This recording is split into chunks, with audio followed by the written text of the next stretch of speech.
अस्सलाम वालेकुम, कैसे हैं आप सब। तो आज हम बात करेंगे एक्सरसाइज 4C के क्वेश्चन नंबर 1 की। मेरे पास ये बुक 1 है जिसको हम D1 भी बोलते हैं। उसका चैप्टर नंबर 4 चल रहा है जिसका नाम है basic algebra and algebraic manipulation.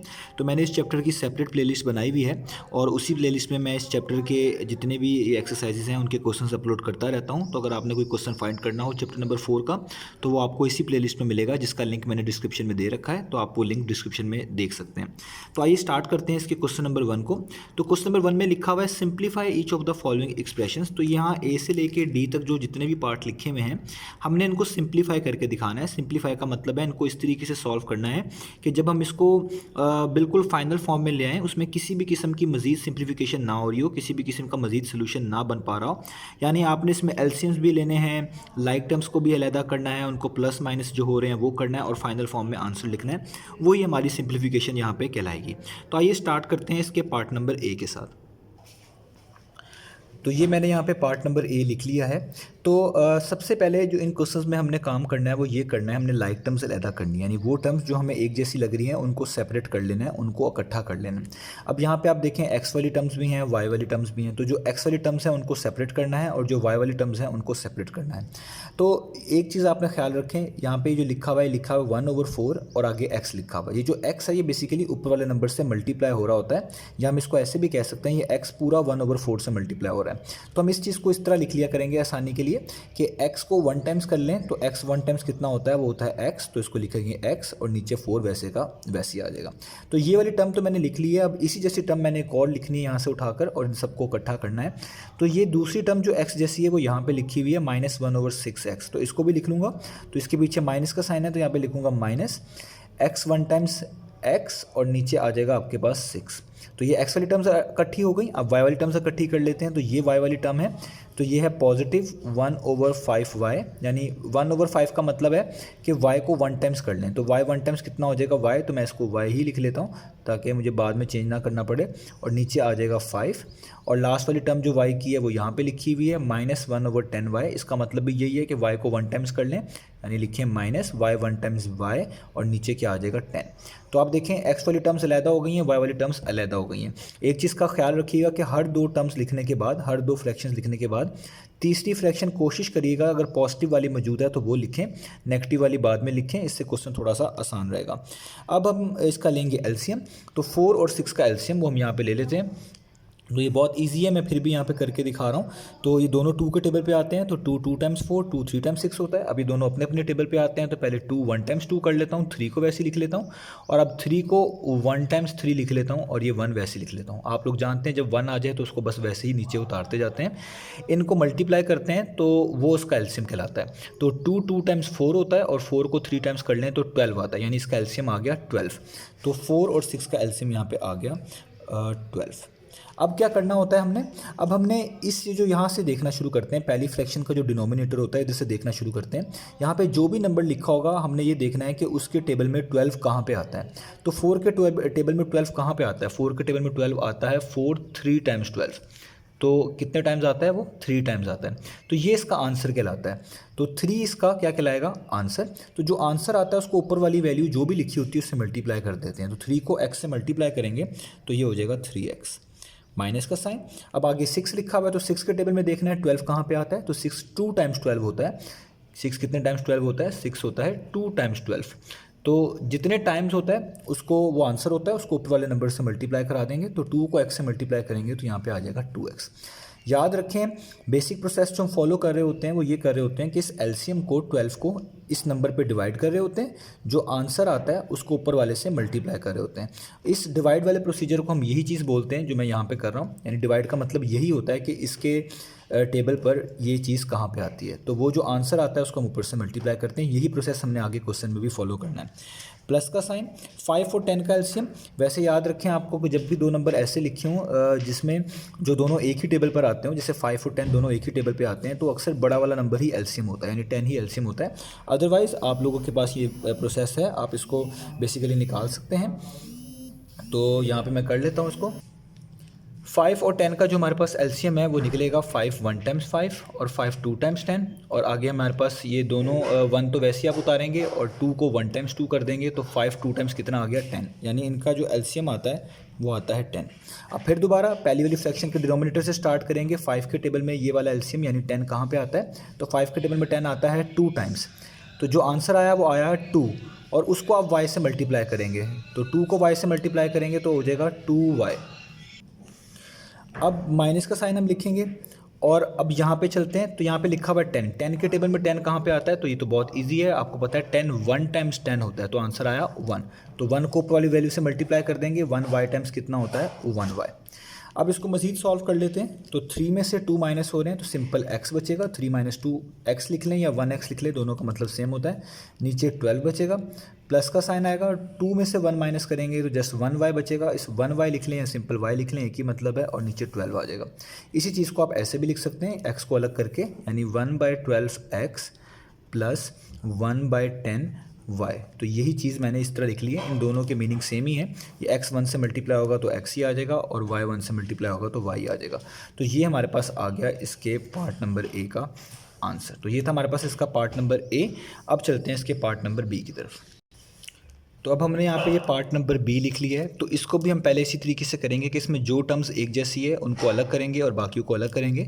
तो यहाँ पे देखें ए वाली टर्म्स हैं और बी वाली टर्म्स हैं, तो जो ए वाली टर्म्स हैं पहले उनको अलग लिख लेते हैं। तो पहली टर्म ये लिखी हुई है, इसको हम लिखेंगे 2a, यानी 2a से मल्टीप्लाई और होता है, जिस तरह मैंने पिछले सवाल में बताया कि जो चीज़ यहाँ पर लिखी होती है वो ऊपर नंबर से आप मल्टीप्लाई करके लिखेंगे। तो 2a यानी 2 मल्टीप्लाई बाई a, और नीचे आ जाएगा 3, यहाँ से ये वाली ए वाली टर्म है इसको आप अलग कर लें, ये हो जाएगा +2a, और जिस टर्म के नीचे कुछ नहीं लिखा होगा आप उसके नीचे खुद से 1 लिख लीजिएगा आसानी के लिए, ना भी लिखें तो इसका मतलब यही लिया जाएगा कि इसके नीचे कुछ नहीं है, यानी इसके नीचे 1 है। अब अगली टर्म लिखनी है, अब यहाँ पे जो अगली टर्म्स हैं वो b की लिखनी है और वो दोनों ही नेगेटिव हैं। तो पैसे तो कोशिश करते हैं तीसरी टर्म हम पॉजिटिव लिखें, लेकिन अगर ज़ाहिर बात है दोनों ही नेगेटिव आ रही हैं तो आपको दोनों ही नेगेटिव उसी तरीके से लिखनी पड़ेंगी। तो मैं इससे लिखना शुरू करता हूँ, मैं लिखता हूँ -b 1 टाइम्स b, नीचे 7 आएगा, इधर भी b 3 टाइम्स कितना हो जाएगा 3b, और नीचे आपके पास क्या आएगा 5। अब जब भी एलसीएम निकालना पड़े और एक नंबर 1 हो, यानी 3 और 1 का एलसीएम निकाल रहे हैं तो इसमें एक नंबर 1 है, तो ये सबसे आसान केस होता है, इसमें एलसीएम दूसरे वाला नंबर ही आता है जो 1 के अलावा होता है, यानी 3 और 1 का एलसीएम तो बहुत क्लियर है, वो कितना आएगा, वो 3 ही आएगा। अब फिर वही वाली बात जो पहले सवाल में समझाई थी कि जो पहला फ्रैक्शन होती है उसके डिनोमिनेटर को देखते हैं, यानी जो उसके नीचे लिखा हुआ है, और देखते हैं इस नंबर के टेबल में ये नंबर कहाँ पे आता है, यानी ये एलसीएम कहाँ पे आता है। तो 3 के टेबल में 3 कहाँ पे आता है, वो आता है 1 टाइम्स, तो आंसर आया 1। तो 1 को ऊपर वाले नंबर से मल्टीप्लाई कर देते हैं, तो 1 को 2a से मल्टीप्लाई करेंगे तो उस पर कोई फ़र्क नहीं पड़ेगा, 1 2a टाइम्स 2a ही होगा, प्लस का साइन। अब 1 के टेबल में 3 कहाँ पे आता है, तो 1 के टेबल में 3 कहाँ पे आता है, वो आता है 1, 3 टाइम्स 3 होता है, तो आंसर आया 3। तो 3 को ऊपर नंबर से मल्टीप्लाई कर देंगे तो 3 2 टाइम्स कितना हो जाएगा, वो हो जाएगा 6a। अब यहाँ पे बड़ा इंपॉर्टेंट स्टेप है, ये आपने याद रखना है, ये इंपॉर्टेंट स्टेप है इस सवाल का, और ये आपने जब भी इस तरह की फ्रैक्शन है आपने ख्याल रखनी है इस स्टेप के बारे में। जब भी दोनों फ्रैक्शंस माइनस हों, यहाँ पे भी माइनस हो, यहाँ पे भी माइनस, यानी इस फ्रैक्शन के पीछे भी माइनस हो, इस फ्रैक्शन के पीछे भी माइनस हो, तो आप इसको इस तरीके से लिख लिया करें, माइनस ब्रैकेट्स b/7। ये जब भी याद रखें ब्रैकेट्स लगाते हैं या हटाते हैं, अगर बाहर माइनस का साइन हो तो अंदर साइन चेंज करते हैं, तो मैं ब्रैकेट्स लगा रहा हूँ, तो ये माइनस का साइन क्या हो जाएगा, प्लस, और यहाँ पे हो जाएगा 3b + 5 और ब्रैकेट क्लोज। ये जो माइनस का साइन हमने चेंज किया है, इस माइनस से चेंज किया, माइनस माइनस क्या होता है प्लस। ये ऐसा मैंने क्यों किया, क्योंकि अक्सर स्टूडेंट्स यहाँ पे गलती कर देते हैं, वो इनको प्लस या माइनस डिफरेंट तरीके से करवा देते हैं, जिससे यहाँ पे गलती आती है, तो इसलिए मैंने आपको समझा दिया, जब भी दो फ्रैक्शंस में माइनस आ रहा हो भाई, तो आप उनको इस तरीके से लिख लिया करें ताकि आपके लिए आसानी रहे। अब ये चीज़ जो है ये तो हो जाएगा 2a + 6a, कितना हो जाता है आपके पास, ये हो जाएगा 8a, और नीचे क्या आएगा आपके पास 3, माइनस का साइन। अब आप इधर जो है एलसीएम लेंगे और 7 और 5 का एलसीएम लेंगे, तो जब भी ऐसे दो नंबर का एलसीएम लेना पड़े जो सिर्फ अपने ही टेबल पे आते हों, यानी प्राइम नंबर हो, जैसे 7 भी सिर्फ 7 पे टेबल भी आता है और 5 सिर्फ 5 के टेबल पे ही आता है, तो आप इन दोनों को मल्टीप्लाई कर दिया करें, वही इनका एलसीएम होता है। तो 7 5 टाइम्स कितना होता है, वो होता है 35। अब आगे फिर से दोबारा वही काम शुरू करेंगे जो ऊपर से करते आ रहे हैं कि 7 के टेबल में आपके पास 35 कितना आता है, तो वो आता है 7 5 टाइम्स 35 होता है, तो 5 आंसर आया। 5 को ऊपर से मल्टीप्लाई करवा देंगे तो आ जाएगा 5b, यानी 5 को b से कराया तो 5b। प्लस का साइन। अब 5 के टेबल में 35 कहाँ पे आता है, 5 7 का 35 होता है, तो 7 को ऊपर वाले नंबर यानी 3 से मल्टीप्लाई कर देंगे तो 7 3 टाइम्स कितना होता है, वो होता है 21, तो 21 और साथ क्या आ जाएगा b। अब हम इसको आगे लेके चलते हैं, तो हमारे पास आ रहा है 8a डिवाइडेड बाय 3 माइनस का साइन, इनको प्लस कर दें। अब 21 में 5 ऐड करेंगे तो कितना हो जाएगा, वो हो जाएगा 26, साथ b आएगा और नीचे हम लिखेंगे 35। तो इसी चीज़ को अब हम इस तरीके से लिख लेते हैं कि 8/3 और ये वाला a ज़रा अलहदा करके लिख लेते हैं, माइनस 26/35, 26/35 और साथ ये b यहाँ पे अलहदा से लिख लेते हैं। इन दोनों के मीनिंग सेम होते हैं, मैं दोनों लिख रहा हूँ ताकि आप लोग कंफ्यूज ना हो। तो ये हमारे पास आंसर आ गया पार्ट नंबर बी का। बस इस चीज़ का थोड़ा सा आपने ख्याल रखना है कि जब दोनों फ्रैक्शन में माइनस हो तो आप माइनस को बाहर लिख के ब्रैकेट्स डाल लिया करें और जो साइन बीच में होता है उसको चेंज कर लिया करें ताकि कुछ गलती ना हो। तो ये हो गया इसका पार्ट नंबर बी। अब इसके नेक्स्ट पार्ट की तरफ चलते हैं। तो ये मैंने नेक्स्ट पार्ट यहाँ पे लिख लिया है, पार्ट नंबर सी। तो यहाँ पे भी हमने पहले लाइक टर्म्स अलहदा करनी है, एक जैसी टर्म्स को अलहदा करना है। तो देखिए यहाँ पे सी वाली टर्म्स आ रही हैं और डी वाली टर्म्स आ रही हैं। तो पहले सी वाली टर्म्स को अलहदा कर लेते हैं। तो यहाँ पे लिखा हुआ है 5c, ये 5 और c मल्टीप्लाई हो रहे हैं यानी इसको हम लिखेंगे 5c/9 और यहाँ से सी वाली टर्म ये है तो ये लिखी हुई है -7c/8, ठीक है। अब यहाँ पे अगली डी वाली टर्म्स लिखनी है, तो ये नेगेटिव टर्म है डी की, ये पॉजिटिव टर्म है। कोशिश करते हैं पॉजिटिव टर्म पहले लिख लें, तो लिखेंगे पॉजिटिव 3d/4 और आगे नेगेटिव 4d/3। अब फिर से दोबारा सेम प्रोसीजर बार बार फॉलो कर रहे हैं, कोई नई बात नहीं है कि हमने 9 और 8 का जो है वो हमने निकालना है एलसीएम, ठीक है। तो 9 और 8 का एलसीएम आएगा 72। आप यहाँ पे निकाल भी सकते हैं, मैं बल्कि यहाँ पे लिख भी देता हूँ 9 और 8 का एलसीएम। वैसे तो क्लियर है, तो ये हो जाएगा 3 3 टाइम्स 9, 8 को आप वैसे ही लिख लें, 8 2 4 टाइम्स 8 और 3 वैसे ही लिख लें, और 2 2 टाइम्स 4, 3 को फिर वैसे ही लिखना पड़ेगा। अब 3 1 टाइम्स 3 और 2 वैसे ही, और 2 1 टाइम्स 2 और यहाँ पे ये 1 वैसे ही। तो इन नंबर्स को मल्टीप्लाई करेंगे तो ये एलसीएम आएगा, तो ये आएगा 3 2 टाइम्स 6, 6 2 टाइम्स 12, 12 3 टाइम्स 36 और 36 को 2 टाइम्स करेंगे तो 72। तो इसका एलसीएम आएगा 72। तो वैसे भी ये क्लियर हो जाता है कि जब इन दो नंबर्स में कोई चीज़ कॉमन ना आ रही हो तो इसका मतलब यही होता है कि आप इनको मल्टीप्लाई करके एलसीएम निकाल लेते हैं, लेकिन बेहतर है आप अपनी वेरिफिकेशन ज़रूर करें। तो 9 8 टाइम्स बेसिकली 72 भी होता है, तो 72 आपके पास यहाँ पे एलसीएम आ गया। अब आपने देखना है इस नंबर पहली वाली जो फ्रैक्शन का डिनोमिनेटर होता है इस नंबर के लिहाज से कि 9 के टेबल में 72 कहाँ पे आता है, तो 9 8 टाइम्स 72 होता है। तो 8 को आपको मल्टीप्लाई करना पड़ेगा 5 से, ऊपर वाली टर्म से। तो 8 5 टाइम्स कितना हो जाएगा, वो हो जाएगा 40, साथ आएगा c माइनस का साइन। अब यहाँ पे आपने देखना है 8 के टेबल में 72 कहाँ पे आता है, तो 8 9 टाइम्स 72 होता है। तो 9 को 7 से मल्टीप्लाई करना पड़ेगा, 9 7 टाइम्स होते हैं 63 और साथ आ जाएगा c। आगे चलते हैं, प्लस 4 और 3 का एलसीएम बहुत क्लियर है, 4 और 3 का एलसीएम 12 आता है, आप लोग इस तरीके से निकाल भी सकते हैं। तो 4 और 3 का एलसीएम आएगा 12। तो फिर दोबारा 4 के टेबल में 12 देखना कहाँ पे आता है, वो आता है 3 टाइम्स। तो 3 को ऊपर नंबर से मल्टीप्लाई करें, वो भी 3 है, तो 3 3 टाइम्स हो जाएगा 9d। 3 के टेबल में 12 कहाँ पे आता है, 4 टाइम्स। 4 को ऊपर नंबर से मल्टीप्लाई कर दें तो 4 4 टाइम्स होता है 16 और d साथ वैसे ही आ जाएगा।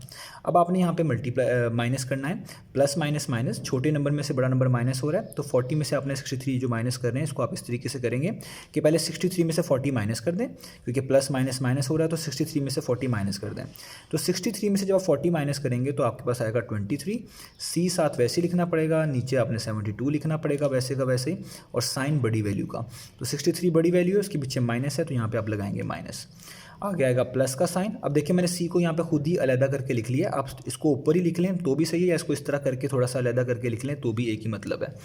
तो प्लस माइनस माइनस, यहाँ पे भी माइनस हो रहा है। अब आपको यहाँ पे 16 में से कितने माइनस करने हैं, 9 माइनस करने हैं। तो जब आप 16 में से 9 माइनस करेंगे तो आपके पास आएगा 7। लेकिन एक चीज़ का आपको ख्याल रखना पड़ेगा कि जो आपके पास आंसर आएगा वो नेगेटिव आएगा, क्योंकि 16 बड़ी वैल्यू है, उसके पीछे माइनस है, तो यहाँ पर नेगेटिव आएगा। तो यहाँ आप लिखेंगे 7, डी साथ वैसे ही, और नीचे आप क्या लिखेंगे 12, और ब्रैकेट को आप क्या कर देंगे क्लोज। अब इसी चीज़ को मैं थोड़ा सॉल्व कर लूँ मज़ीद, तो ये हो जाएगा -23/72c, और ये प्लस माइनस कितना हो जाएगा, ये हो जाएगा माइनस, और ये हो जाएगा 7/12d। तो यहाँ पे ब्रैकेट इसलिए लगाई है ताकि यहाँ पे जो दूसरा साइन आ रहा है उससे कोई कन्फ्यूजन ना क्रिएट हो और आप उसको ईजिली हैंडल कर लें। तो ये इसका आंसर आ गया पार्ट नंबर सी का। अब चलते हैं इसके पार्ट नंबर डी की तरफ। तो ये मेरे पास यहाँ पे पार्ट नंबर डी लिखा हुआ है, तो इसमें भी हम पहले जो हमें एक जैसी टर्म्स लेके नज़र आ रही हैं उनको सेपरेट करेंगे। तो यहाँ पे एफ़ वाली टर्म्स आ रही हैं नज़र, उनको सेपरेट करेंगे, एच वाली टर्म्स नज़र आ रही हैं उनको सेपरेट करेंगे, और के वाली टर्म्स नज़र आ रही हैं उनको सेपरेट करेंगे। तो पहले स्टार्ट करते हैं एफ़ वाली टर्म से। तो यहाँ पर लिखा हुआ सिर्फ 2f, तो आप इसको लिख लें 2f, और जिसके नीचे कुछ नहीं है तो आप खुद से 1 लिख सकते हैं। आगे f वाली टर्म यहाँ पे ये लिखी हुई है -1/2f, तो ये f को जब 1 से मल्टीप्लाई करेंगे तो ये हो जाएगा f, आप इसको ऐसे ही लिखेंगे और नीचे आ जाएगा 2।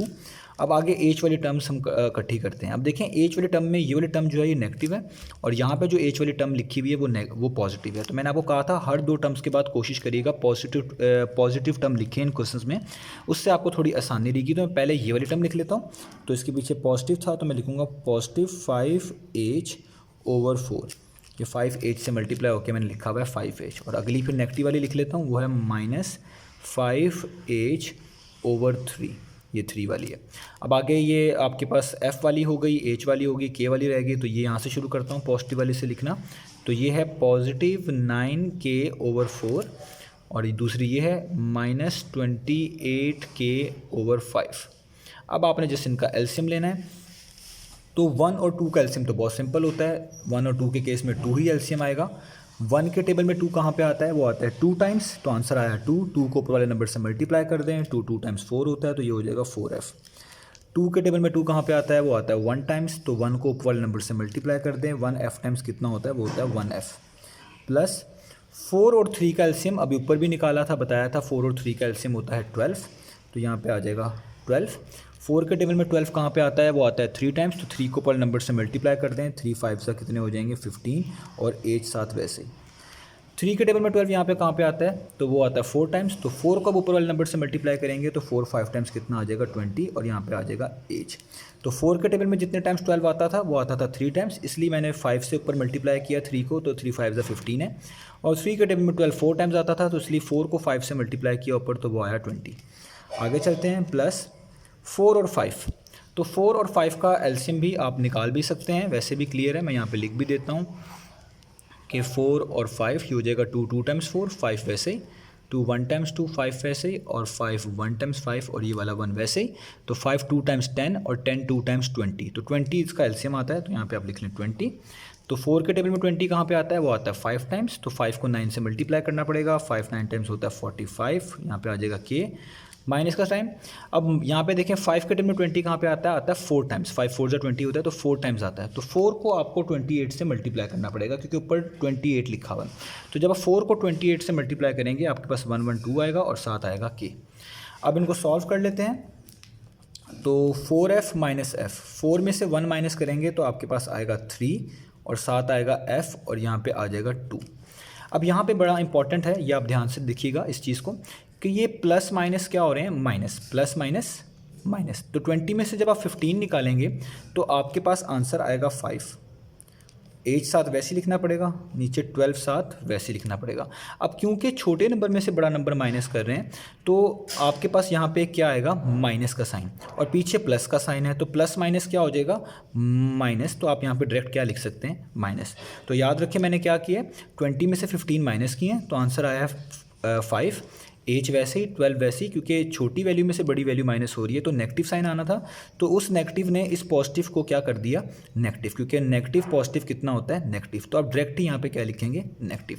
सेम ये वाला ही काम यहाँ पे भी करेंगे, प्लस माइनस माइनस, यानी 112 में से आप बेसिकली 45 को क्या करा दें, माइनस करा दें। तो 112 में से जब आप 45 को माइनस करवाएंगे तो आपके पास आंसर आएगा 67, के आएगा, नीचे 20 आएगा, और क्योंकि छोटी वैल्यू में से बड़ी वैल्यू माइनस की है तो यहाँ पे नेगेटिव साइन आएगा, क्योंकि और ये प्लस जो होगा वो भी प्लस माइनस क्या हो जाएगा, माइनस। तो जब भी पीछे प्लस हो और यहाँ पे कोई भी नेगेटिव आ रहा हो, इसका मतलब है यहाँ पे आपको नेगेटिव ही लगाना पड़ेगा, क्योंकि प्लस माइनस क्या होता है, माइनस। तो यहाँ पे भी जो माइनस साइन आया उसने इस प्लस को माइनस ही कर दिया, और यहाँ पे भी जो माइनस साइन आया उसने इस प्लस को माइनस ही कर दिया। तो अब इसी आंसर को आप ऐसे भी लिख लें, 3/2f, यानी ये वेरिएबल सेपरेट करके, 5/12h और 67/20 के। तो ये लिख लें या ये लिख लें, दोनों के मीनिंग सेम है। तो ये था हमारे पास एक्सरसाइज 4C का क्वेश्चन नंबर 1।